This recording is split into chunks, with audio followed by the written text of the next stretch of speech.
we have kind of the one that we have been able to track. We have helped startups close 5 crore worth of POs. If I'm a startup, let's picture that I'm actually doing a product on these lines. So as a T-Hub, what are the avenues that you actually open up for a startup like me? Program right from idea to prototype. People want to solve the problem, but getting to know which problem to be solved, they're not aware. If I want to start something and I have an idea and I've conceptualized, how do I reach to T-Hub? Tuesdays with T-Hub. So assume I've actually applied for T-Hub and then what goes behind the scenes? Somebody from my team would look at the application. What's your idea like? Who's building that idea? What kind of background that you're coming from? Do you have understanding of that particular industry or not? It is a really good initiative for a startup. What is the impact that you want to create in the hospitality sector as a T-Hub enabler? When we recently saw the issue of authenticity, transparency of ingredients, hygiene issues that have cropped up. If you actually look at hospitality sector, what are the major challenges that you face? And my counter question to that would be,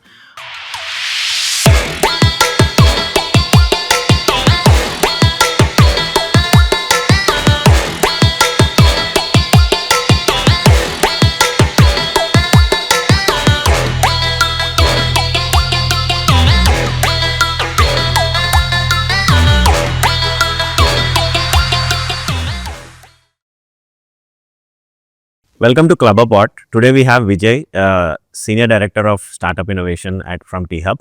So let's get to hear from you what T-Hub does, and then if you can share more insights of the programs, that will be insightful. Thanks, Rajesh. Thank you for inviting me today at the Clubr podcast. Really exciting. And so I lead the startup innovations at T-Hub. T-Hub, as everybody knows, it's the world's largest innovation campus based out of Hyderabad, set up in 2015 as a PPP model, a collaboration between the industry, the academia, investors, and the government of Telangana. The whole premise of T-Hub and why it was created was to kind of support this entrepreneurial journey of a startup. The idea was, how can somebody with an idea get inside T-Hub and come out with a product, right? That was the whole premise when the erstwhile previous government came up with. We run a lot of programs that we will also talk about during the journey of our podcast. We'll run a lot of programs for startups, right from idea to scaling up stages, and divided into multiple interventions from idea to prototype, prototype to MVP, MVP to GTM, and fundraising, etc.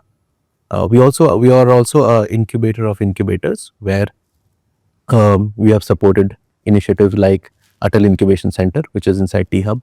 At DST supported Math Lab, which is machine learning and artificial intelligence labs, where we focus on deep tech startups, AI/ML startups. And so we also have a philosophy, a thesis of 6M 2P through which we support startups. 6M's being helping startups through money, mentoring, motivation, manpower, market access, and methodologies. When I was talking to you, you mentioned that you want to do something in this space, hospitality space. Yeah. So that's one of the reasons why I wanted to have a conversation with you and then think loud of what we can do in this. So what is the impact that you want to create in the hospitality sector as a T-Hub enabler? Sure. So I think the whole hospitality / F&B sector is quite huge. If I just consider India, I say, right, it's a 65 plus billion industry. That is primarily 90% kind of unstructured, I would say, right? And there's a lot of scope that can be done. And as T-Hub, we believe that tech is going to play a lot of role in kind of streamlining the industry, right? Over the last few years, we have seen how hyper-local deliveries have come into picture, how the advent of apps like Zomato, Swiggy, Dunzo have supported the whole F&B hospitality industry, right? How new ways POS systems have come up.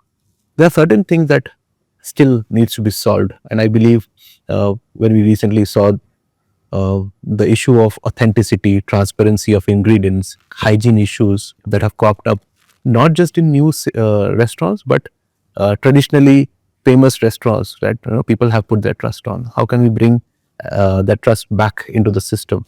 For example, even if when I take my family out for dinner, I should be sure about where am I going, what kind of food my folks are consuming. Exactly. But I think these are basic problems that we as T-Hub feel that need to be solved. And as an ecosystem enabler, it's our duty to kind of support the ecosystem, help new age entrepreneurs think on solving those kind of problems. And that's why that conversation with you on doing something around solving these issues. Yeah. So if you actually look at hospitality sector, what are the major challenges that you feel? You mentioned about quality of the ingredients and supply chain as one aspect. Apart from that, do you foresee any other major challenges? Um, so I have been a F&B entrepreneur myself way back. I think 10 years back, 10, 12 years back, we started Indian vegetarian QSR back in Calcutta. And the first and foremost problem that we faced was how can we innovate on the process? How can we move away from the being dependent on a particular person, which is the chef, right? Skilled manpower was still continues to be a lot of a big issue. While you see a lot of restaurants opening up day in day out, but everybody it's the same ecosystem where people move around, right? The same talent will keep moving around. So how while hospitality schools, hotel management schools have existed, we haven't seen any kind of innovation happening on the training side because the models have evolved, people's preferences have evolved, right? New things have come up, but with respect to the talent, the innovation hasn't happened. So how can that be solved? Another big challenge that I spoke about was transparency or tracking of the quality of ingredients, right? How does one solve whether it's the right non-vegetarian food that we are having, whether the right paneer, for example, we are having? It's not the fake paneer, for example. Those kind of issues that we still see that needs to be solved. How do we move beyond? How do we kind of use tech to solve training issues? How do we take AR, VR, for example, in terms of training and build more immersive experience for customers that come as part of the restaurants? Yeah. So you mentioned a lot of challenges here. So when there are challenges, there's a scope for opportunities Correct. for the startups to actually innovate in this space. So what are the major opportunities that you see in this space apart from the AI and all of it? So do you see any core challenges that needs to be solved? Apart from the one that I spoke about, I think sustainable packaging is a major scope of improvement. Bringing in, moving away from plastic. How do we create ways of sustainable packaging? Then diet tracking, nutrient analysis. Right? Yes. Today, more and more people have become health conscious, but still they want to eat out, right? And still a lot of we've seen quite a few restaurants talking about the calorie value of every food that they display, but still there's a lot of restaurants which are not doing that. So how do we how do startups bring that kind of element onto the picture? You reducing of wastage, for example, right? How do people manage the inventory, and there is visibility across the management of a particular restaurant as to what is available. For example, also on the price of any particular ingredient, how it is fluctuating. Can they get real time analysis of the price fluctuations of raw materials? So these are the few things. I think there's a lot of scope for improvement on these issues, apart from solving the billing issues that we generally see that people come up with. Yeah. I get to the point. I mean, you mentioned about the wastage, right? So I keep talking to a lot of people about it. There are two parts of the wastage where no one focuses on the primary aspect of sourcing wastage as well as the end product wastage. So it's an interesting concept. I mean, if someone can actually develop something on those lines. And secondly, if I'm a startup, let's picture that I'm actually doing a product on these lines. So as a T-Hub, what are the avenues that you actually open up for a startup like me? So before even you become a startup, right? One, if you're solving any of these problems, we'll come to the solution on how we can help you. But much before that, when we also visit a lot of colleges where we see people are not solving these kind of problems, right? Because these problems are not spoken about Exactly. very, very explicitly in the open. So how as T-Hub can, or along with founders like that of yourself and associations like NRAI, right? how can we kind of list down the issues that the industry is facing, take those issues to a lot of colleges that we work with along with through our program called Kickstart, for example. How can we take those problems and get these solved? Um, because there's a lot of hunger out there. People want to solve the problem, but getting to know which problem to be solved, they're not aware. So I think there's a lot of scope that together we can bridge. Now, answering your second question on if somebody is thinking on the lines of solving any of these problems, how can we help? Like I mentioned, we have a program right from idea to prototype. Right? If you have an idea, and that as T Hub, for example, we focus on tech. Right? If you want to innovate on something and have a technology aspect to it, we can help you go from idea to a prototype. That's one. That's the programmatic side of it.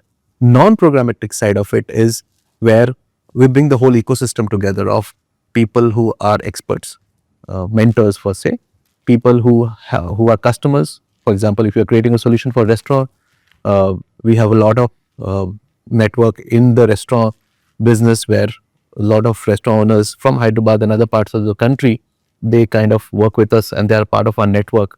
We can help you do a pilot with those restaurants, request them to help you with the pilot.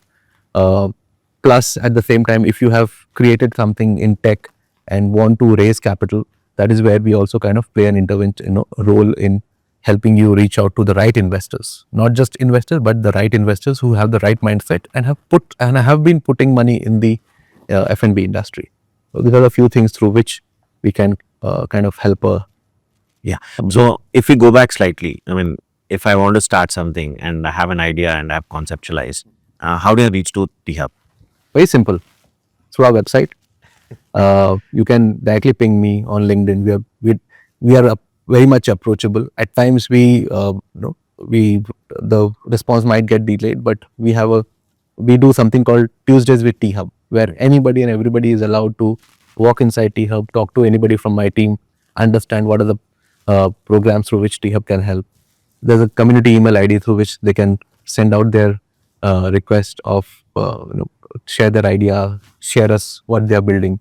First and foremost thing we would want anybody who's working in that area to actually should have done some kind of homework. Okay. What people miss out on is without doing any kind of research or homework, they expect somebody else to do their hard work, which is not possible, and that is where the gap or the break happens. So if somebody is serious enough in doing something about solving a problem, do enough research, and then get back to us on what have you been doing, what have you actually done, what is the idea, what is the roadmap that you foresee, and then we'll programmatically or non-programmatically we'll kind of align the right resources to help the person out. So assume I've actually applied for T Hub, and then what goes behind the scenes to ensure that you are shortlisting the candidate, I mean, startup or not? So if you have applied for a space at T Hub, right? So once you fill the form, right, it comes to my team in terms of looking at what stage are you in. So there are different criterias that we have assigned for any startup who wants to take up a seat at T Hub. When you're applying for a program per se, so depending on the stage of the program that you applied, say for example, if you have applied for a Blitz, which is an idea to prototype program, we look through your application. So application should be rolling on at that particular moment. It should be live, right? Once we see, or somebody from my team would look at the application. What's your idea like? Who's building that idea? What kind of background that you're coming from? Do you have understanding of that particular industry or not? Or are you somebody who's completely non-tech and you want to get somebody external from outside to build your tech? So that's a scenario we kind of discourage in founders, right? We want the founders to kind of be hands-on in the initial few years of their own business. Correct. So these are the few checks. Now, for example, if you have built your prototype, you want to build a complete minimum viable product, so then there's a different kind of checks that go on. We see the stage of the prototype that you have built. Do you have any beta customers that you have kind of tested your product on? Again, a lot of emphasis is given on the team and the founder's receptibility to kind of take feedback. That's very important, right? If you are so in love with your idea and you are not receptive to any kind of change, that's a red flag that we kind of see. So that's primarily what goes behind the scene. Of course, we are T Hub, and as T Hub, we are a Section 8 not-for-profit organization. There's element of cost that also comes across it, and our prices for different programs are very highly subsidized. We keep it very low because we have to run our show. We do not take any equity from a startup. So that's how, once a startup is selected, um, in the first round we do a formal pitching round as well with our extended team, where they have to kind of pitch their idea, talk about the solutions, talk about the roadmap, bare minimum thing that whatever they have, and then we take a call whether to take a founder inside or not, and then the invoice is shared with the founder. They make a payment and they enter the program. So, I mean, just want to understand from you, are you building any initiative? What are the new initiatives, especially in the hospitality space from T Hub? Are you planning to do anything in this space? Oh, thanks for that question, Rajesh. Like, for example, we have started one initiative called Innovation Dialogues. This is primarily from the market access point of view, where we bring startups, a certain pool of startups, like the 10, 15 startups on a particular sector. We did it with retail. And on the other side, we bring the customers, right? Restaurant owners, cafe owners, hotel owners on the other side, and do a matchmaking, for example, on a breakfast format, where every startup gets to meet their prospective customer on a one-on-one basis, and basis the interest, they can take it forward from there. So that is one initiative that we have started. On the other side, we would want to kind of create a whole ecosystem of the 6 M's that we spoke about: methodology, motivation, which is a community of restaurant, cafe, hotel owners, who are very proactive in terms of learning something new, innovating in the line of business that they're doing, as well as at the same time want to contribute to the upcoming startups who want to create new solutions. So mentoring on the one side and helping startups on the other side. Identify the challenges that we spoke about, right? There has to be a thought leadership on what are the challenges as an industry which is facing, and how can we solve those challenges. So we want to bring the ecosystem together, create an ecosystem, and let any founder, any startup, or any enthusiast who want to solve that problem comfortably get plugged into that ecosystem and start solving that problem. So there could be people who have idea, who want to get solved, have resources, but need somebody in the tech side to solve that problem. So we would also want to bring tech co-founders who are willing to partner along with people who have ideas to solve those issues. So these are the few initiatives that we want to bring. Yeah, to just highlight, I was the biggest beneficiary for your breakfast meeting. We got to meet few clients and we were able to close it.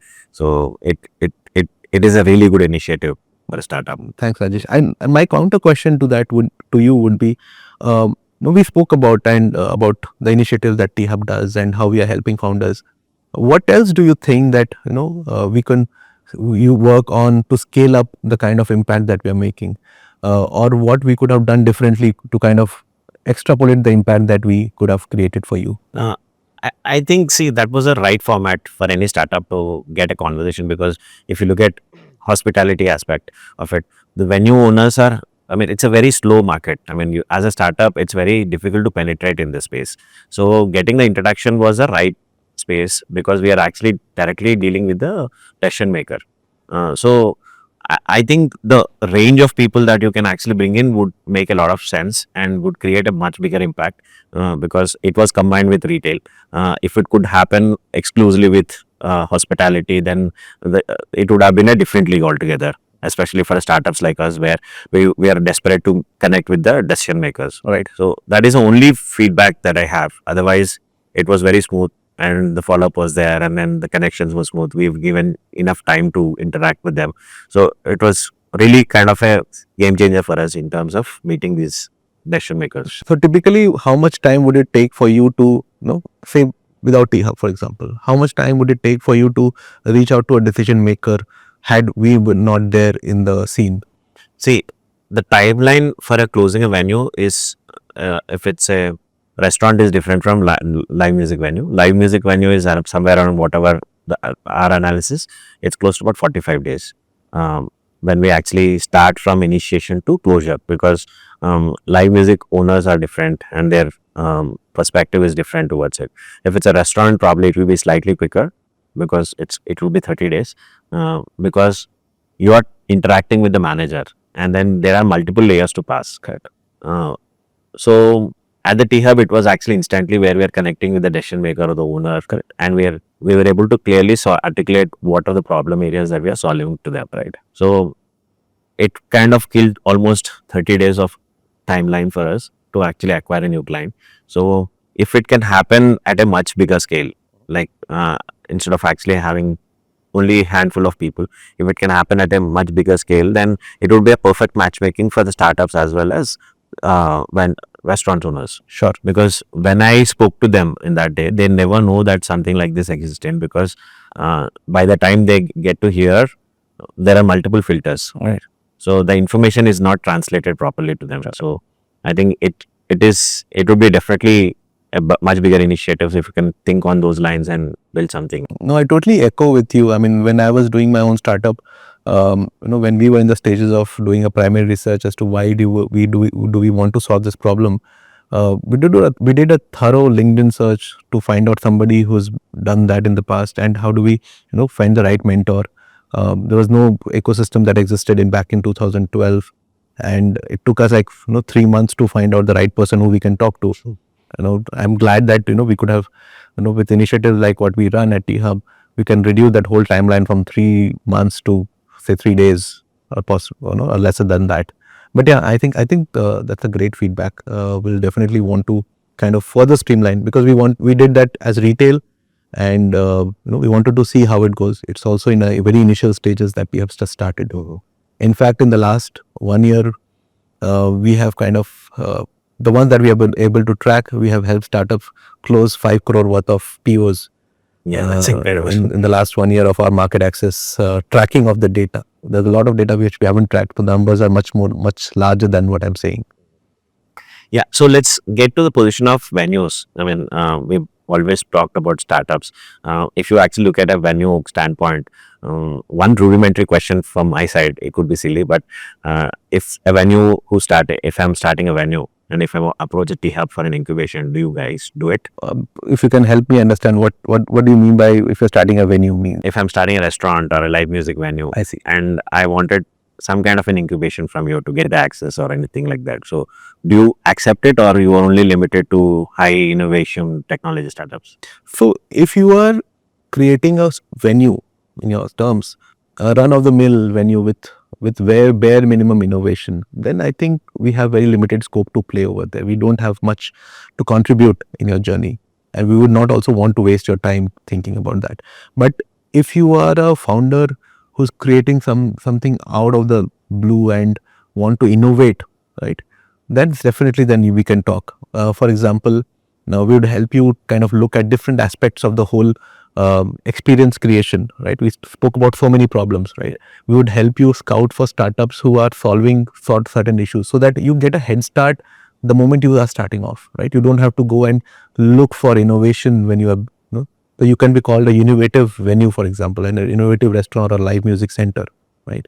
Your entire menu could be digitalized. Your the way you interact with your customers could be digitalized. There could be a complete immersive experience. Your food that you're serving could talk about authenticity, right? So it brings the whole ecosystem together before even you just start off. Yeah. So let's take another example. Let's picture a major venue which has multiple outlets, franchising, and they have multiple problems to solve, operational challenges. So if that kind of a venue is approaching T Hub, what kind of a support do they get from you? So I think that kind of venue owner is an ideal customer for us as part of the innovation dialogue that we spoke about, right? Because those are the people who number one, they have the demand, the need, and the problem that they want to get solved. So first of all, they have understood there's a problem, biggest checklist. Second, they're open for a collaboration, second checklist, right? They're open to listen, third checklist. So all the tick boxes are done. So that's when they come in, we try to kind of understand the issues that they're solving. Then we break it down to see, okay, is there any existing startup that is solving those problems? If not, can we help work with them to throw open a challenge to the outer world, right? People out there there are enough people out there who are looking to solve a lot of problems. They don't have ideas. Can we take those problems, give it to them, and get the problem solved? So yes, of course. I mean, if people are like that are there who want to be innovative, we are always open. So, can you come up with any, I mean, do you have any success story in mind where you can actually, which emulates whatever you spoke about, where you solved not only in the hospitality sector, uh, might not be in particular in hospitality, but any other space that you have solved a bigger problem for these way? Sure. For example, we have a very strong corporate innovation arm where we work with the likes of the GMR Airport, Mercadia, Apollo Tires, a lot of automobile companies, say Renault, Nissan, Maruti Suzuki. Uh, so those are there's a gamut of industry players that we work very closely with, only on the premise of solving their internal innovation challenges. So they come to us for two purposes. One, they want to solve something big for their customer that they are not able to solve, and there's always the question of build versus buy. If you want to go and build internally, of course they can, but it takes a lot of resources to build something internally. Vis-a-vis coming to a innovation hub like that of ours at T Hub and working with us in terms of breaking down the problem, running a solution accelerator, finding out startups who are doing this, solving those problems, and working along in terms of imbibing them. So, for example, um, uh, we can't talk openly in terms of challenges, but for a large tire maker, we worked on improving the efficiency of production, for example, right? A 10% increase in efficiency is also a huge impact for them, right? So this is one of the examples that we kind of supported of late. Yeah, and if you look at the hospitality sector, what do you foresee as a role of technology in this? Because the hospitality sector is operationally quite intensive, Yeah. and there are even smallest of restaurant has too many people deployed towards it, right, making it inefficient at every process, right? So where do you see the technology? So I think one of the latest technology innovations that I have seen personally is the queue management, right? Self checkout kiosks, right? If you happen to be in one of the certain uh, fast food restaurants around, the way they have managed the whole self checkout kiosk, right? You completely remove somebody standing in the queue, long queues, waiting for somebody to take the cash, collect the cash, give you receipts, etc. Where you just put couple of kiosks at the entrance. You can, because it's technology, no human intervention. You can put as many of them, Correct. and you can ease out on that one. Uh, Apart from that, one that is still unsolved, I would say, would be how could we create uh, ready workforce, for example, with handling these kind of new age cafes, right? Handling these kind of new age um, you know requests that comes from customers. Um, One interesting thing that I think use of AI can be enabled would be finding out the availability of a venue, for example, right? How AI agents can be used get to understand the scheduling of the venues, understand availability of the venues, those kind of problems. Yeah, so I mean, you mentioned about AI agents, right? So um, are they practically feasible to deploy in our regular markets? Because see, building an agent is one thing, and basically making it use in the day to day is another aspect. So how practical it is feasible to deploy and then make it function, especially in the Indian scenario? Very difficult, I would say. I mean, while we talk a lot tech, Yeah. but like we spoke about in the very beginning that the whole industry is 90% very traditional, Correct. right? No tech intervention. So of course there's a lot of inhibition in terms of acquiring new ways of doing business, new ways of solving problems, right? There will always be inhibitions, but there are certain new age cafes that are opening up. It will be your first customer, who can be your first customer, who could be who could understand the invent of technology and how he can kind of increase the customer experience, right? So of course, that's a big question that we also face challenges in terms of solving. But with the kind of companies that we see that are coming and approaching us, I think people market is opening up. people are realizing that they can't stay away from the whole intervention of tech in their businesses. And when you talk about technology, I have another question for you. I mean, if you look at any traditional legacy businesses, they have been passed on to generations. But if you look at the F&B and hospitality, uh, there are not many chains which were able to sustain for a long period of time or build that kind of a legacy. Only handful of players. So, what do you think is missing out in these when someone's building something like this? I see fundamentally what I have seen from my experience of starting a F&B business long back again was, um, are you starting from the mindset of scaling up, or are you starting from the mindset of running one store and going living with it, right? Um, for us, fundamentally, we started with the premise of being as less dependent on people, be as process efficient as much as possible, keep the cost low as possible, because cost becomes the biggest factor when you are scaling up. Correct. I'll take an example of, say, Wow Momo, right? Wow Momo was a brand that started with one store, and now you see the story of Wow Momo. The thing that worked for them was, again, process and cost. They kept the cost as low as possible. You can open one kiosk of one Wow Momo in less than ₹1,00,000, for example, right? So if you're working on that kind of cost structure and if process efficiency, it works as a clear recipe of scaling up. Vis-a-vis, I was speaking to a couple of cafe owners in Jaipur, right? So they want to create an experience, and they want to scale up, but the whole cost structure is so heavy. Like, for example, you need 1 crore plus of resources, of money, to kind of set up one store.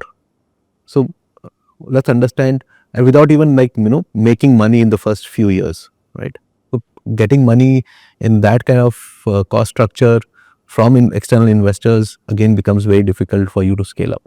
Yeah. So, I mean, you mentioned about kiosks and all, which makes a lot of sense because you can standardize and then scale rapidly. Correct. But when you're creating experience where you're looking at 300, 400,000 square feet or 1,000 square feet for the matter, I mean, there are a lot of things where you have to look at where you want to solve multiple things. Correct. So, how do you foresee? I mean, if you are if a venue owner is coming to you and he's already having 3, 4 outlets, okay, and wants to standardize multiple things, okay, what is one suggestion that you would going to give him apart from standardization? So apart from standardization, we would want to look at the profitability of each store. Okay, right? You scale up without achieving profitability in your per store basis is where a red flag would come into picture. okay, okay. Okay. And if you look at multiple venues, let's assume whatever, I'll just slightly deviate from the question that we are asking. So what I've seen is every restaurant in this industry operates differently because there's no standard structure towards it. So how do you foresee it? I mean, how do you think that standardization can happen across all levels? So I think restaurants also have to understand that it cannot be just a chef cooking a meal. It cannot be just copy pasting menus from different places and figuring out a price that works and selling off. That's good for a business. But if you actually want to scale up, that can only happen with standardization, process standardization, and use of technology, be it with respect to how efficiently you can cook. Can you inculcate? Today we have a lot of robotics that have come into picture of how meals are cooked inside restaurants, right? So how can you move away from being dependent on people? How can you standardize the ingredients, entire supply chain, for example? If those things are taken care, I certainly believe, because why I'm saying this with full conviction is we have done it in the past. Correct. I have had the opportunity of, before I stepped into the startup enabler ecosystem, I have run my startup. It was called Desi Belly back then, shut down. But yeah, we can go on and on talking about why it shut down, why it couldn't have succeeded. But yeah, I think technology matters a lot in when you actually want to scale up. Yeah. So whatever you said makes sense, but one aspect that I wanted to highlight is when you're starting a venue owner, his problems to solve are too many. I mean, first of all, he's not aware of where can the standardization happens? First thing, if I'm putting myself as a venue owner, my first priority and objective is to make sure that the restaurant is up and running, where I actually scuffle around all the aspects and try to make sure that we are trying to open it properly. And how do you think you can actually inculcate this mindset to the venue owners? So I agree with you, Rajesh. When you are starting up, right, there's a lot of cost involved. Taking your clue from a 3,000, 4,000 square feet of space. When you're starting off, you may not have time, resources, know-how to standardize everything. But if you have that mindset of, see, when you start a business, you have to think of how your business will look like 2 years, 3 years down the line, right? If you're just creating a venue, a run-of-the-mill venue, then I think it'll end up like just another traditional business, right? Where things are fine, where you're making money, people are fine, you're hiring resources, no, nothing bad with it. But if you actually want to scale up, you have to start with that thought process. Once you know, okay, these are the processes that are going behind my cooking of food, serving of my customers, giving them the customer experience, then slowly you can start, creating SOPs, for example, around that. And then you put in technology. Technology need not come on day one, but eventually it has to go there. Oh. How do you inculcate this mindset is what my question again. I mean, so you mentioned about multiple things, right? So how, first of all, venue owner, as a venue owner, he all, I mean, I'm sorry if I'm coming back to the question again, but he has already multiple challenges. So who's there as an enabler, T-Hub, or someone who's actually looking at it? Is there a guidance for someone like that, like him, to actually think in these lines? So there's no, I haven't seen any playbook as such. I haven't seen any playbook as such. But I think that is where the ecosystem, the learning from the experts that comes into picture. So that's the initiative that we spoke about, where we bring in people who have burned their hands in creating those processes, people who are open to learn new things that are going behind their industry, to come on a forum and learn from each other. So that is what we, along with you, would want to kind of create an ecosystem, a kind of community of to-be restaurant owners, current restaurant owners, and larger players who people can look up to and want to learn from them, who have scaled up businesses. Okay. And what is the advice that you actually give on a final note to the startups who are actually building in the hospitality space? Um, the one advice that I would want to give people would be to start off with 2 years, 3 years, or 4 years mind, kind of roadmap in mind, right? Like we spoke about, even if you're not bringing in technology on day one, think about how you can start thinking on those lines from day one. Even if you have to hire a chef, start working towards how you can standardize the process. Start working on how you can reduce the dependency on humans as much as possible. Right? Human beings, of course, are required wherever they have to be, but start thinking on the automation perspective. Right?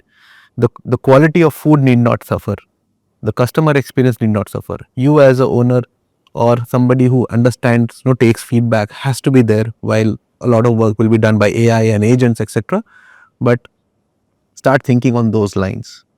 If you start working on, like you said, right, there's a lot of challenges. Of course, there will be a lot of challenges, but the longer term goal has to be, how can you go from 1 to 2 to 3 and create multiple stores with the same kind of experience. Yeah. And what's in future for T-Hub? If you have to, especially in the hospitality space. I think this is an industry we haven't tapped. But looking at the market, it's such a huge market and so many unsolved problems. As T-Hub, uh, the canvas is open for us. I would still say, this is our 10th year. T-Hub's 10th year, 2015 we started, this is 2025. We have done quite a bit, 2000 plus startups, 69 Sonicons and Minicons that have, where we have created small intervention in their large journey. The road is open for us. There's a lot that we would need to do. I would still say that, we would call ourselves like 6 out of 10 as of now. There's so much of things that we still need to do, and it can only be done when the ecosystem comes together. Players like yourself, other mentors who want to give back to the society, experts who want to give back to the society, founders who have done great work in their businesses want to come back and support fellow entrepreneurs. A lot of money has to come into the ecosystem where people have made money, want to kind of support startups. So those are the kind of things that we won't want to kind of channelize, not just in Hyderabad, but in the entire country as such. Thank you again. Thank you, Vijay. Thanks for your time and sharing your insightful. It was a really insightful discussion from your side. Thank you, Rajesh. Thank you for having me here and opening up my mind with respect to F&B and hospitality. It was great learning, from your questions as well, and also helped me kind of do an introspective of what we are doing and what more we can do. Thanks, Vijay. We'll connect with the next episode with another insightful guest at the Clubr Pod.